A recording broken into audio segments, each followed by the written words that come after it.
Hello guys, welcome back to my channel. Guys, आज मैं the boyfriend का episode 3 explain करूंगी। लेकिन वीडियो शुरू करने से पहले मुझे कुछ बात कहनी है। आप लोग कमेंट में बस ये बताते हैं कि नेक्स्ट एपिसोड दो, नेक्स्ट एपिसोड दो।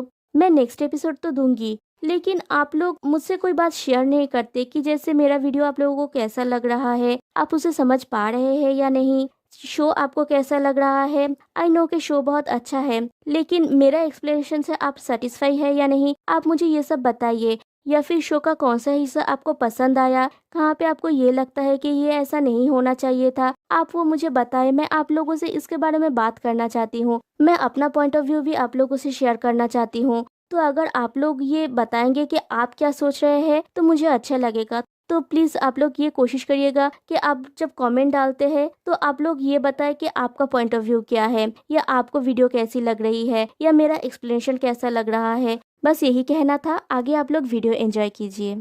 एपिसोड 3 की शुरुआत वहीं से होती है जहाँ पे एपिसोड 2 एंड हुआ था। आज कॉफी ट्रक का इंचार्ज है शुन। शुन जाता है उसके पार्टनर को चूज करने के लिए। दाई और रियोता दोनों ही चाहते हैं कि शुन उसे चूज करे, और शुन चूज करता है दाई को। दाई का तो खुशी का ठिकाना नहीं है, और रियोता का हार्ट ब्रेक हो जाता है। फिर शुन और दाई अपने काम के लिए निकल जाते हैं। वो लोग चले जाने के बाद रियोता जेनसेई और उसक बैठ के बातें करते हैं। जेनसेई कहता है, मैं सरप्राइज था कि शुन ने दाई को चुना। रियोता कहता है, मैंने सोचा था कि वो दाई को ही चुनेगा। उसक कहता है, तुम लोग एक चीज सोचो, दाई ने शुन को चुना और शुन ने दाई को। ये हेवन में बनाई गई जोड़ी है। रियोता कहता है, अगर वो दोनों सच में एक दूसरे की केयर करते हैं तो मुझे लगता है कि ये सच हो सकता है। दूसरी तरफ कॉफी ट्रक में मामला थोड़ा गर्म है। दाई एज यूजुअल अपने चेयरफुल अंदाज में है, लेकिन शुन थोड़ा गंभीर है। वो चुपचाप सीरियस फेस के साथ अपना काम कर रहा है। वो दाई से बात नहीं करता है। इधर ग्रीन रूम में ये तीनों खाना खाते हुए बातें करते हैं। जेनसेई पूछता है, सो टेल मी, जब तुम्हें किसी पर क्रश होता है तो क्या तुम एक्टिवली उनसे बात करते हो अपने फीलिंग्स के बारे में? उषा कहता है कि वो यूजुअली ऐसा नहीं करता। जिनसे कारण पूछता है तो उषा कहता है, मुझे समझदार रहना पसंद है। जिनसे पूछता है, क्या तुम्हारा ये टेक्निक काम आता है? उषा कहता है, ये कभी काम नहीं आया। फिर जिनसे रियोता से पूछता है, और तुम रियोता? रियोता कहता है, वेल मुझे नहीं लगता कि मैं तुरंत अपने फीलिंग्स के बारे में डायरेक्टली बताऊंगा, लेकिन उसके साथ और भी ज्यादा टाइम स्पेंड करना चाहूंगा।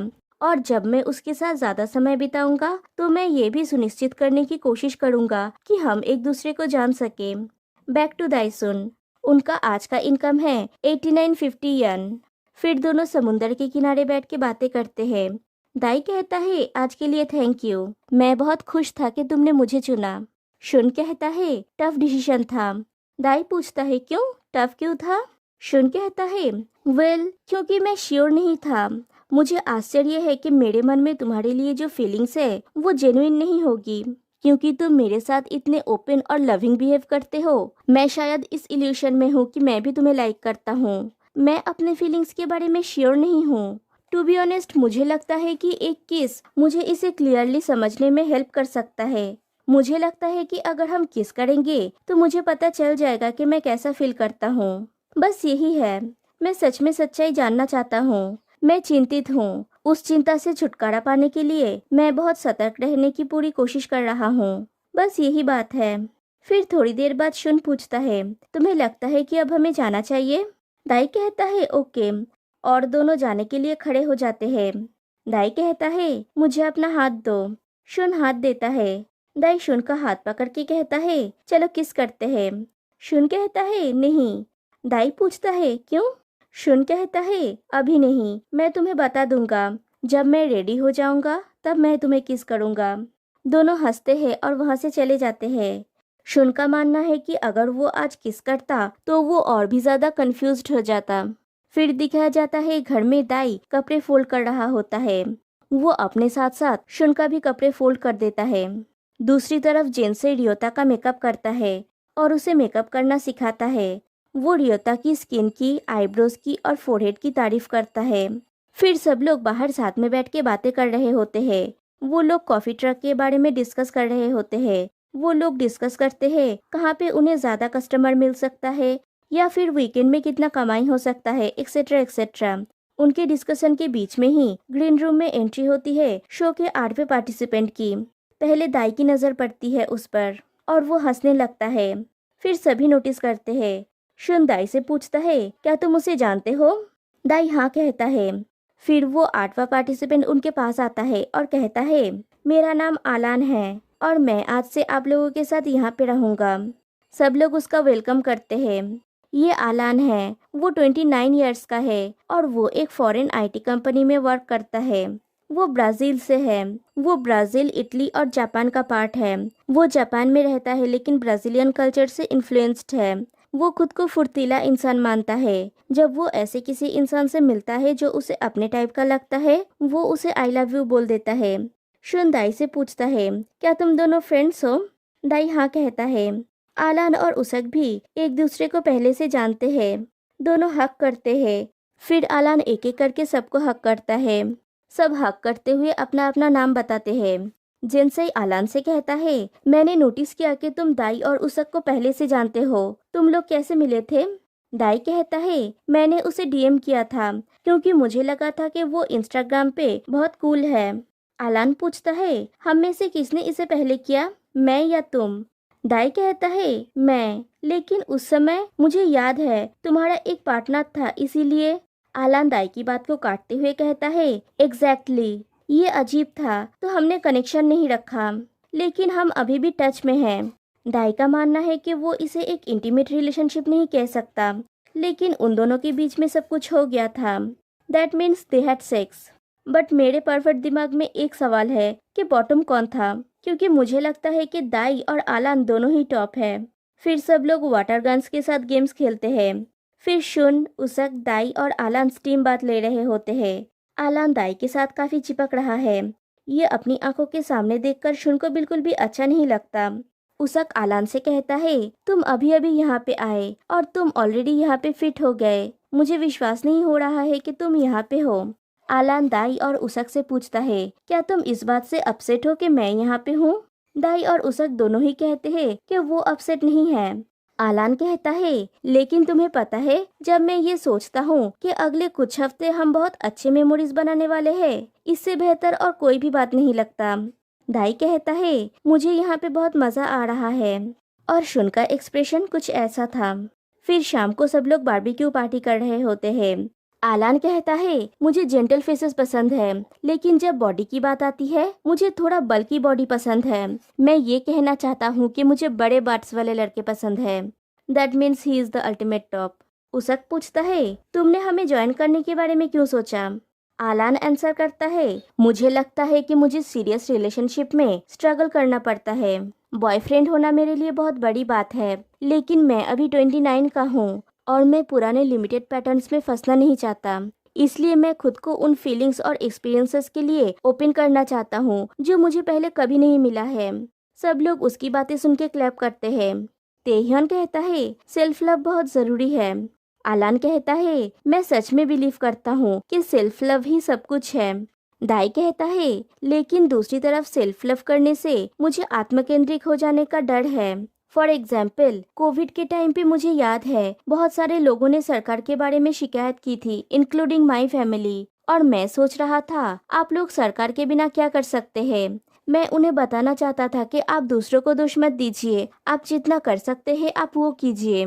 तेह्योन कहता है, लेकिन अपने ईगो को एक्सप्रेस करने का मतलब ये नहीं है कि आप सेल्फिश हो गए हैं। मेरा मानना है कि हमें सरकार को बताना होगा कि हम क्या चाहते हैं और क्या जरूरत है, अदरवाइज हमारी सोसाइटी कभी चेंज नहीं होगी। दाई कहता है, लेकिन सोसाइटी को बदलना बहुत कठिन है। तेह्योन कहता है, लेकिन इसे बदलना होगा। आजकल हमारी सोसाइटी में सिर्फ मेन स्ट्रीम के लोगों को ही बेनिफिट्स मिलता है। दाई कहता है, लेकिन हाल ही में मैं मीडिया में देखता हूँ कि मेन स्ट्रीम LGBTQ के लोगों को ध्यान रखने के लिए पहले से ही ज्यादा चिंतित है।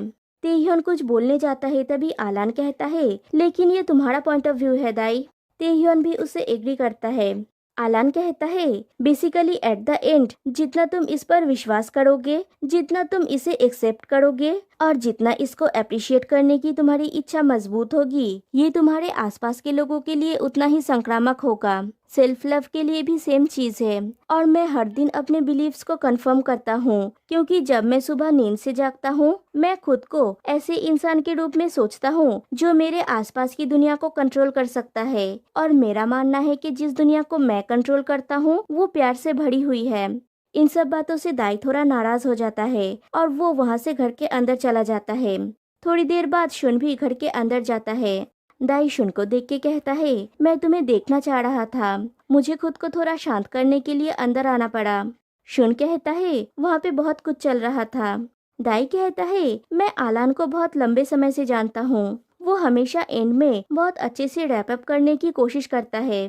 मुझे नहीं लगता कि लाइफ हमेशा उतना सुंदर होता है जितना वो उसे बनाने की कोशिश करता है। भले ही तुम सफिस्टिकेटेड या कूल ना हो, लेकिन अगर तुम रियल हो then you are good, at least मेरा ये मानना है। शुन उसकी बात से एग्री करता है। दाई कहता है, लोग हमेशा मुझसे कहते हैं कि तुम कुछ नहीं जानते क्योंकि तुमने अभी तक ज्यादा एक्सपीरियंस नहीं किया है, इसलिए मैं अप्रिशिएट करता हूँ कि तुम क्वाइटली मेरे साइड पे रह के सुना कि मेरा क्या कहना है। मैं ऑनेस्टली नहीं जानता कि तुम एग्जैक्टली किस कारण से ऐसे हो, लेकिन तुम्हारे पास अपना कारण होना चाहिए, नहीं तो तुम ऐसे नहीं होते। मैं अभी तक जितने भी लड़के से मिला उनसे तुम अलग हो। मेरा अनुमान ये है कि तुमने वास्तव में बहुत डिफिकल्ट कोई चीज का एक्सपीरियंस किया है और शायद उस सिचुएशन ने तुम्हें वो बनाया जो तुम आज हो। मुझे उम्मीद है कि किसी दिन तुम मुझ पे इतना भरोसा कर पाओगे कि अपनी कहानी मुझसे शेयर करोगे। शुन कहता है, अगर तुम मेरी कहानी सुनना चाहते हो तो मैं तुम्हें ये बता सकता हूँ। दाई कहता है, ऑफ कोर्स मैं सुनना चाहता हूँ।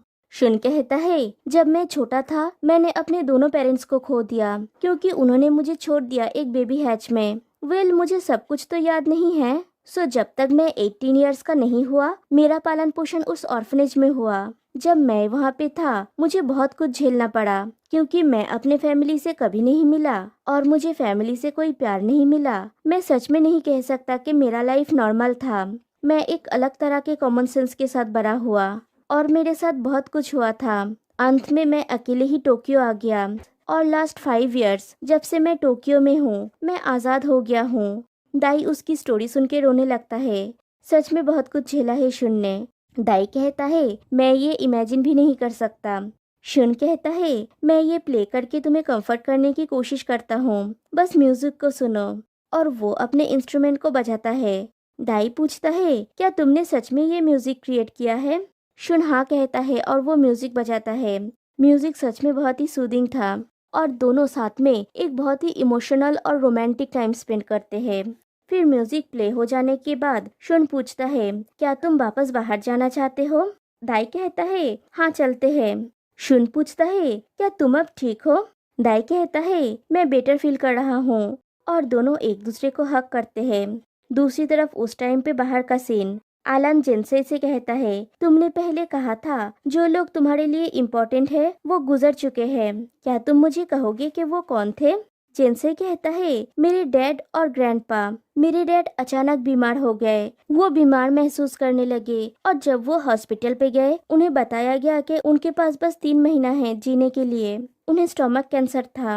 अपने आखिरी दिनों में वो अक्सर बेहोश रहते थे और वो ठीक से सोच भी नहीं सकते थे, लेकिन मेरे लिए उनका आखिरी शब्द था, मैं तुम्हारा रिस्पेक्ट करता हूँ। और वो रोने लगता है। वहाँ पे मौजूद सब लोग उसे कंसोल करते हैं। जिनसे फिर से कहता है, जब मैंने काम करना शुरू किया था मैं रेगुलर बेसिस पे अपने डैड से संपर्क नहीं कर पाता था। मैं हमेशा इंडिपेंडेंट रहा हूँ और सच कहूँ तो मैंने अपने पेरेंट्स को कभी नहीं बताया कि मैं कैसा हूँ, लेकिन मैं जानता हूँ कि वे दोनों हमेशा मुझे सपोर्ट करते हैं। इतना कि उनके आखिरी शब्द ये थे कि वे मेरा रिस्पेक्ट करते हैं। आप नहीं जानते कि कल लाइफ में क्या होने वाला है, इसलिए मैंने डिसाइड किया कि मैं प्रेजेंट को ही संजो कर रखूंगा तो मुझे पछतावा नहीं होगा। और मुझे सच में खुशी है कि मैं तुम सभी से मिला। और इसके कुछ ही समय बाद मेरे ग्रैंडपा भी गुजर गए। फिर सब लोग बैठ के बातें कर रहे होते हैं। दाई और शुन भी आ गया है। तभी उनके लिए एक नोटिस आता है। मैसेज में लिखा हुआ होता है, कल आप डेट पे जाओगे जो 2 लोगों के लिए होगा। जिस पर्सन के साथ आप डेट पे जाना चाहते हैं उसका नाम कागज पे लिखे। आप डेट पे तभी जा सकते हैं जब आप और आपका चुना हुआ व्यक्ति एक दूसरे का नाम लिखेंगे। अनाउंसमेंट कल सुबह की जाएगी। सब लोग उस इंसान का नाम लिखते हैं जिसके साथ वो डेट पे जाना चाहता है और एक ग्लास जार में रख के सोने चले जाते हैं। नेक्स्ट डे मॉर्निंग सब लोग एकदम झक्कास रेडी होके आते हैं डेट पे जाने के लिए। फिर टैब में नोटिस आता है, अब हम उस कपल का नाम अनाउंस करेंगे जो प्राइवेट डेट पे जाएंगे। फिर जो नाम स्क्रीन पे विजिबल होता है वो है शुन, और उसके साथ डेट पे जाएगा दाई। मतलब शुन और दाई ने एक दूसरे को चूज किया है। तो फर्स्ट पेयर है शुन और दाई। रियोता का दिल एक बार फिर से टूटा। वो श्योर था कि शुन दाई को ही चूज करेगा। वो ये स्पष्ट रूप से जानता है कि शुन दाई को पसंद करता है। तेह्योन कहता है ये तो फर्स्ट कपल था, सेकंड कपल कौन है। जिनसे सोचता है कि शायद सेकंड कपल वो और रियोता होगा, क्योंकि उसने रियोता का नाम लिखा था और वो ये सोचता है कि रियोता उसे पसंद करता है। तेह्योन ने उसक का नाम लिखा था क्योंकि उसे उसक क्यूट लगता है, लेकिन सेकंड कोई कपल नहीं है। टैब में लिखा होता है दैट इज ऑल।